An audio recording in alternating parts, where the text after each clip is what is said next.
Hello, and welcome to Folger Encores. I'm Sandra Beasley. The Folger has been sharing selections from their plays, music, and spoken word directly with you in this Encores series. This week, we're revisiting a reading, Vinegar and Char, from the Obie Hardison Poetry Series that was created with the Folger exhibition and the institution-wide project Before Farm to Table, Early Modern Foodways and Cultures.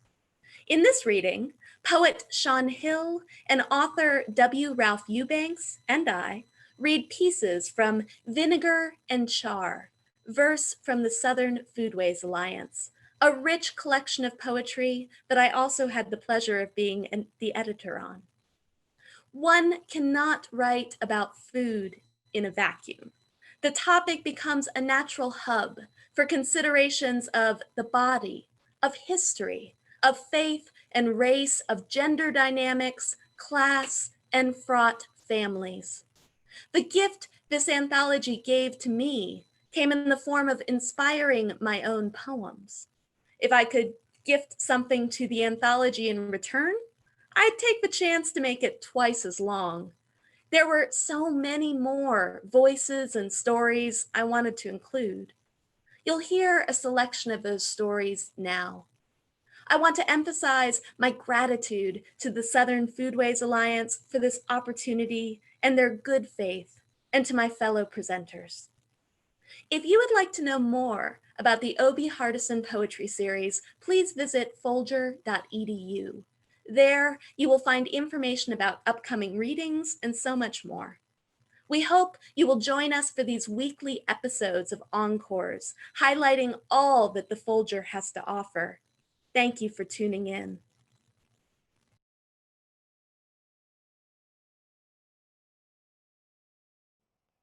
Next, I'd like to read a poem by one of my University of Mississippi colleagues, Beth Ann Fenley.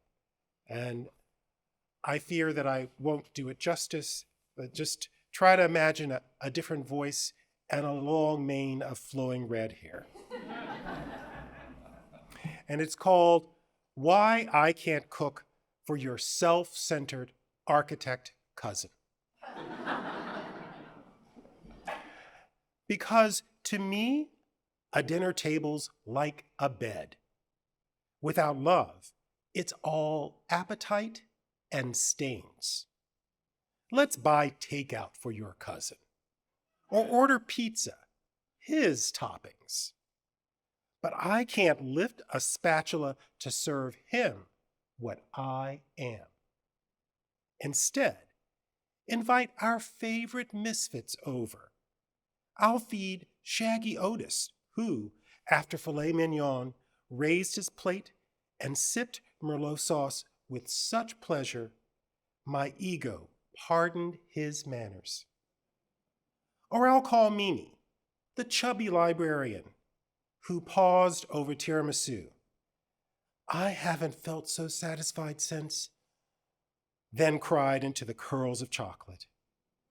Or Randolph, who might stop by, who once, celebrating his breakup with the vegetarian, so packed the pursing of his wiry body with shrimp, he unbuttoned his jeans and spent the evening couched, waiting for the swelling to go down. Or maybe I'll just cook for us. I'll crush pine nuts, unhinge from the cone's prickly shingles. I'll whittle the Parmesan, and if I grate a knuckle, it's just more of me in my cooking.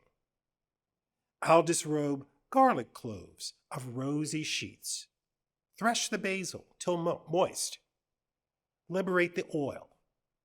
Then I'll dance that green joy through the fettuccine. A tumbling, leggy dish will imitate after dessert. If my embrace detects the 5 pounds you win each year, you will merely seem a generous portion. And if you bring my hand to your lips and smell the garlic that lingers, that scents the sweat you lick from the hollows of my clavicles, You're tasting the reason I can't cook for your cousin. My saucy, my strongly seasoned love. In my collection, Count the Waves, a lot of the poems come from a time in my life when I was crisscrossing regularly in drives between DC and Mississippi, which is about 1,000 miles. So I'm going to read a poem that's part of a larger series. I refer to them as the Traveler Vade-Mecum poems because the Traveler's Vade-Mecum is this weird American book, 1853.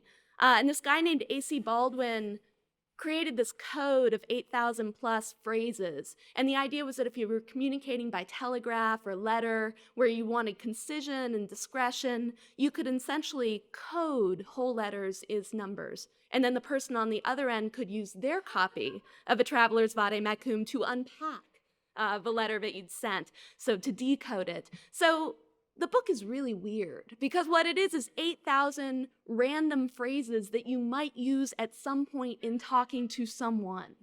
So this one is, it captures a food scene that I think was absolutely coming out of those all-night drives to Mississippi and back. The Traveler's Vade-Mecum, line 2,485. I have not decided. The all-night diner of the dead has a $5.99 flapjack special. Sisyphus lifts the spatula, but the batter keeps dissolving.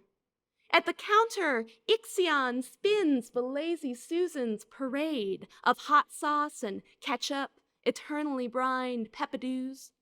They pour 8 Olympic swimming pools of coffee. They slap enough bacon to circle the earth twice. Each time Tantalus says he's taking his break, more customers come in. They order the bottomless cup. He'll bring you sugar and, without asking, bring you cream. At first, the hells were assembled, a sheet at a time, each brittle as a potato chip. This was costly. We have switched to a hell process that uses a unified core. Once a howl is cured with melamine, it cannot be broken. You're always an hour away from where you said you'd be.